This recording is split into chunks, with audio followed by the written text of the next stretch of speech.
बाज और सांप।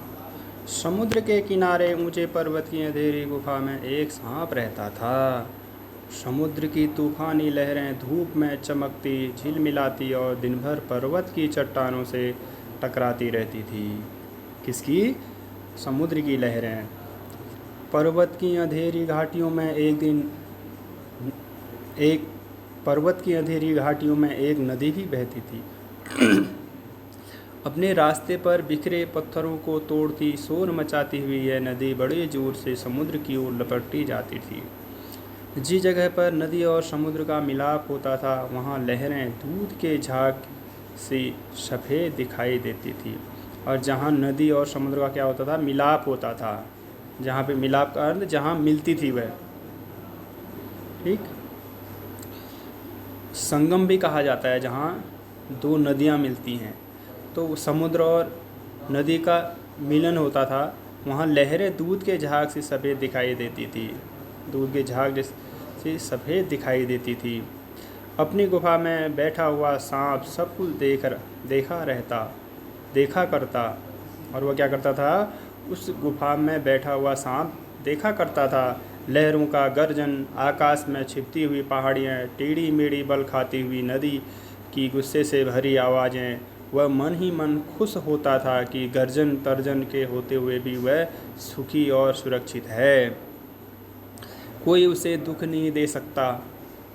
सबसे अलग, सबसे दूर वह अपनी गुफा का स्वामी है और उसे कोई दुख नहीं दे सकता था। उसे ये लगता था कि मैं इस गुफा का क्या हूँ? स्वामी हूँ। न किसी से लेना न देना, दुनिया की भाग दौड़ छीना झपटी से वह दूर है। सांप के लिए यही सबसे बड़ा सुख था, क्योंकि वह क्या था? सबसे अलग था। उसको बहुत शांति मिलती थी वहाँ रहते हुए। एक दिन एकाएक आकाश में उड़ता हुआ खून से लथपथ एक बाज सांप की उस गुफा में आ गिरा जहाँ पे वह सांप रहता था। बाज गिरा। उसकी छाती पर कितने ही जख्मों से निशान थे, पंख खून से सने थे और वह अधमरा सा जोर से हाँफ रहा था। जमीन पर गिरते ही उसने एक दर्द भरी चीख मारी और पंखों को फड़फड़ाता हुआ धरती पर लौटने लगा। डर से सांप अपने कोने में सिकुड़ गया, किंतु दूसरे ही क्षण उसने भांप लिया कि बाज जीवन की अंतिम सांसें गिन रहा है। अब उसे समझ गया कि सांप अब ये क्या कर रहा है? अंतिम सांसें गिन रहा है। का मतलब लास्ट कंडीशन है, ऐसा लगता था उसको कि लास्ट स्थिति है उसकी। और वह ऊपर से गिरा था सांप, बाज, उससे डरना बेकार है, यह सोचकर उसकी हिम्मत बढ़ी और वह रहता हुआ उस घायल पक्षी के पास जा पहुंचा। अब जो बाज गिरा था ऊपर से, अब उसके पास गया सांप, जा पहुंचा। उसकी तरफ कुछ देर तक देखता रहा, फिर मन ही मन खुश होता हुआ बोला, क्यों भाई, इतनी जल्दी मरने की तैयारी कर ली? सांप ने बोला बाज को। बाज ने एक लंबी आह भरी, ऐसा ही देखता है आखिरी घड़ी आ पहुंची है, लेकिन मुझे कोई शिकायत नहीं है। बाज ने बोला, मेरी ज़िंदगी भी खूब रही भाई जी भर उसे भोगा है। जब शरीर में ताकत रही, कोई सुख ऐसा नहीं बचा जिससे न भोगा हो। दूर दूर तक उड़ानें भरी, आकाश की असीम ऊंचाइयों को अपने पंखों से नाप आया हूँ। तुम्हारा बड़ा दुर्भाग्य है कि तुम जिंदगी भर आकाश में उड़ने का आनंद कभी नहीं उठा पाओगे। और फिर बाज कहने लगा कि आपका दुर्भाग्य है, आप आकाश में उड़ने का आनंद नहीं उठा पाओगे, आप ज़मीन में ही रहते हो। हाँ बोला, आकाश को लेकर क्या मैं चाटूँगा? आकाश में आखिरी है क्या मैं तुम्हारे आकाश में रेंग सकता हूँ? ना भाई, तुम्हारा आकाश तुम्हें ही मुबारक। मेरे लिए तो यह गुफा भली, इतनी आरामदेह और सुरक्षित जगह और कहाँ होगी? सांप ने बोला।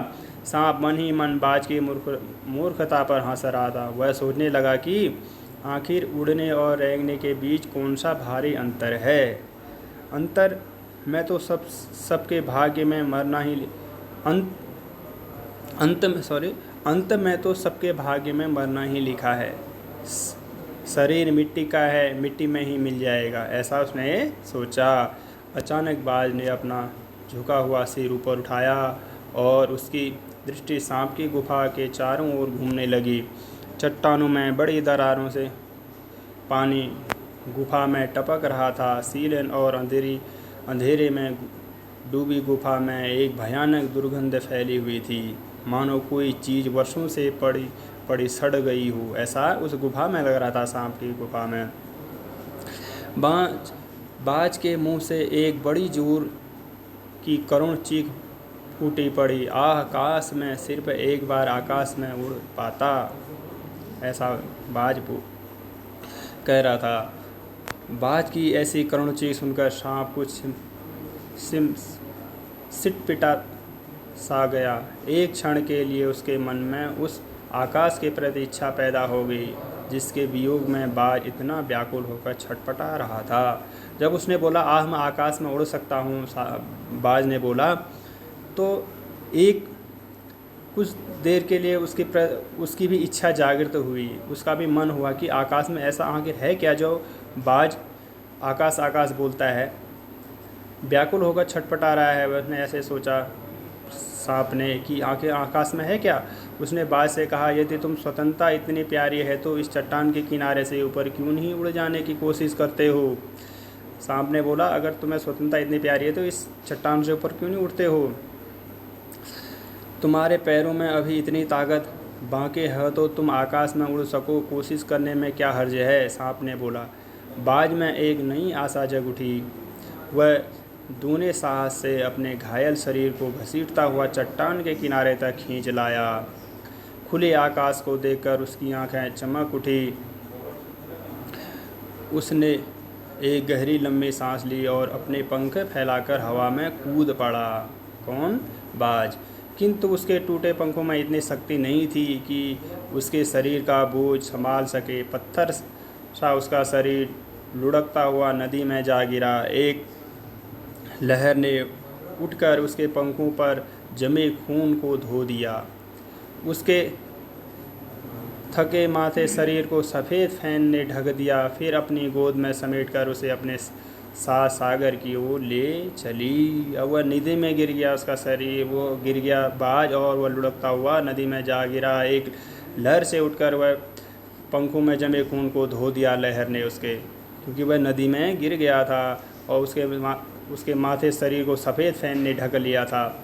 सफ़ेद जो झाग निकलता था उसने ढक दिया उसका शरीर को। समेट कर अपने साथ सागर की ओर ले चली।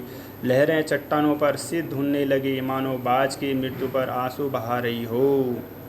और लहरें चट्टानों पर सिर धुनने लगी, मानो ऐसा लग रहा था कि वह बाज की मृत्यु पर आंसू बहा रहे हो।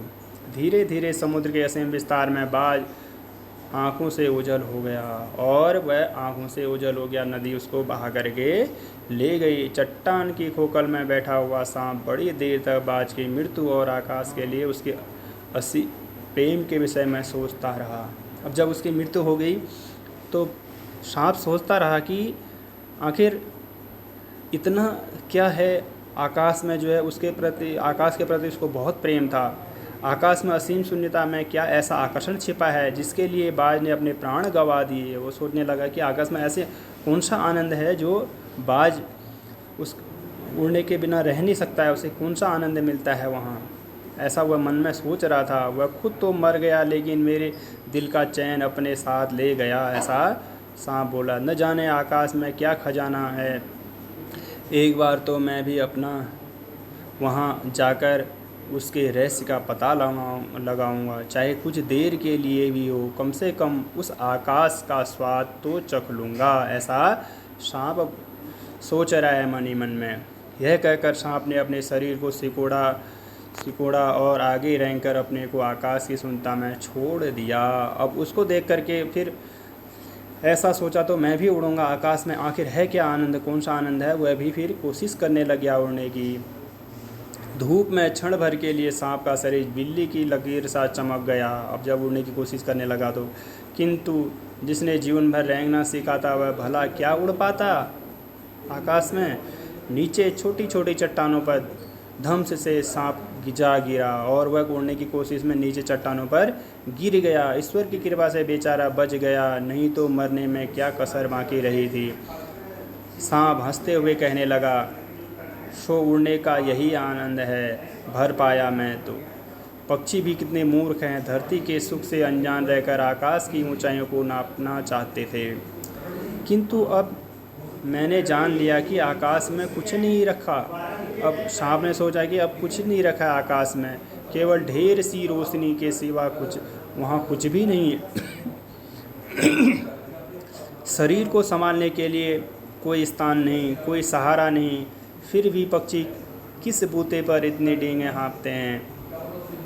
इसलिए धरती के प्राणियों को इतना छोटा समझते हैं। अब मैं कभी धोखा नहीं खाऊंगा। मैंने आकाश देख लिया और खूब देख लिया। बाज तो बड़ी बड़ी बातें बनाता था, आकाश के गुण गाता थकता नहीं था। उसी की बातों में आकर मैं आकाश में कूदा था। सांप मन ही मन में सोच रहा है, ईश्वर भला करे, मरते मरते बच गया। अब तो मेरी यह बात और भी पक्की हो गई कि अपने खोखल से बड़ा सुख और कहीं नहीं है। धरती पर रेंग लेता हूँ, मेरे लिए यह बहुत कुछ है। मुझे आकाश की स्वच्छंदता से क्या लेना देना। न वहाँ छत है, न दीवार है, न रेंगने के लिए ज़मीन है। मेरा तो सिर चकराने लगता है, दिल काँप जाता है। अपने प्राणों को खतरे में डालना कहाँ की चतुराई है। सांप सोचने लगा कि बाज अभागा था, जिसने आकाश की आज़ादी को प्राप्त करने में अपने प्राणों की बाजी लगा दी। तो सांप सोचने लगा कि वह क्या था, अभागा था, जिसने आकाश को पाने के लिए अपने प्राणों की बाजी लगा दी। किंतु कुछ देर बाद सांप के आश्चर्य का ठिकाना नहीं रहा। उसने सुना चट्टानों के नीचे से एक मधुर रहस्यमय गीत की आवाज़ उठ रही है। पहले उसे अपने कानों पर विश्वास नहीं हुआ, किंतु कुछ देर बाद गीत के स्वर अधिक साफ सुनाई देने लगे। वह अपनी गुफा से बाहर आया और चट्टान के नीचे झांकने लगा। सूरज की सुनहरी किरणों में समुद्र का नीला जल झिलमिला रहा था। चट्टानों को भिगोते हुए समुद्र की लहरों में गीत के स्वर फूट रहे थे। लहरों का यह गीत दूर दूर तक गूंज रहा था।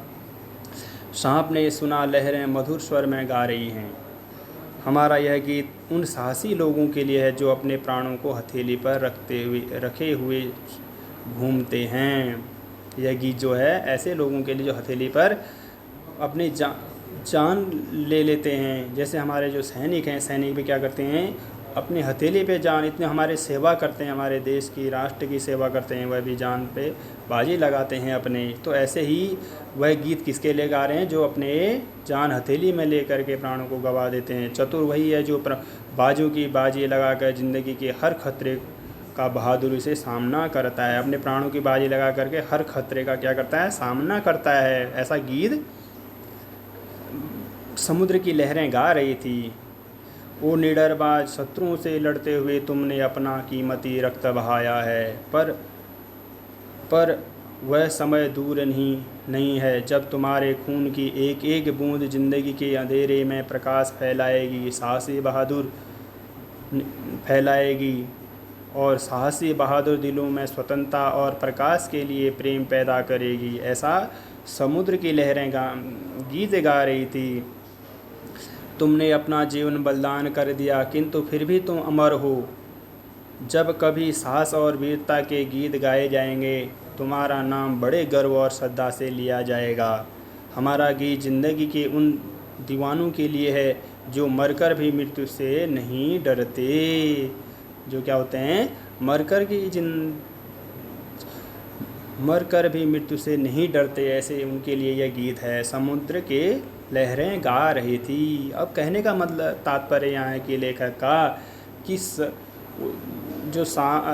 जो बाज था उसने क्या किया था, ज़िंदगी में अपने संघर्ष किया था। तो संघर्ष के दम पर क्या हुआ, वह ज़िंदगी भर उसने प्रयास किया, घूमा, उसने स्वतंत्र और संघर्ष किया। लेकिन जो सांप था वह अपने बिल में ही रहता था, उसने कुछ भी नहीं किया, केवल वहीं बिल में ही रहता था, उसको दुनिया के बारे में कुछ पता नहीं था। तो कहने का मतलब तात्पर्य कहानी का ये है कि हमें क्या होना चाहिए, साहसी होना चाहिए, निर्भीक होना चाहिए। हमें जो है किसी चीज़ से डरना नहीं चाहिए, ठीक है, निडर होना चाहिए। जैसे बाज ने वह कभी ज़िंदगी में हारा नहीं, कभी डरा नहीं वह किसी से। तो कहने का तात्पर्य है कि सांप की तरह एक बिल को ही बहुत बड़ा समय लेना ऐसा नहीं है, बिल में ही बहुत कुछ है ऐसा नहीं, लेकिन दुनिया में हमें बहुत कुछ है तो ऐसा समय लेना चाहिए। तो जैसे निर्भीक होकर, निडर होकर के बाज ने अपनी ज़िंदगी जी, और उसका नाम क्या हो गया, अजर अमर हो गया हमेशा के लिए। जो क्या किया है, जिन्होंने हमेशा संघर्ष किया। ऐसे बाज की कहानी समुद्र की लहरें गा रही थी, वो गीत गा रही थी और सांप सुन रहा था। तो कहने का तात्पर्य यहाँ है कि जो व्यक्ति क्या करता है, संघर्षी होता है, साहसी होता है, उसको हमेशा आदमी मृत्यु होने के बाद भी उसको लोग याद करते हैं, वो अमर हो जाते हैं, मरते हुए भी क्या होते हैं, वह अमर हो जाते हैं। तो ऐसे यह पाठ है। निर्मल वर्मा इनके लेखक हैं।